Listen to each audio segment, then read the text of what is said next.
Welcome. In front of me is a Vivo V50 Lite, and today I will show you how you can insert a SIM card into this phone.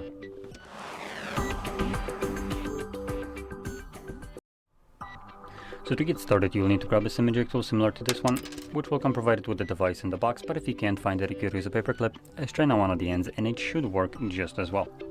Next, once you have either one of those, you can then pop out the tray, which is located at the bottom of the phone, or right here where the pin is holding. You want to push it in, and you can see that the tray pops out enough for you to pull it out.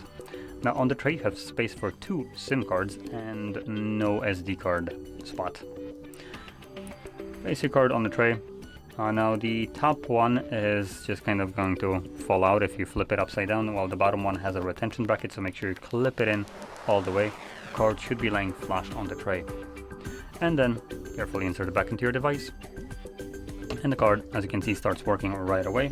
I do have a pen, so I need to confirm it. Once I do so, the card is now ready to be used. So, if you found this very helpful, don't forget to hit like, subscribe, and thanks for watching.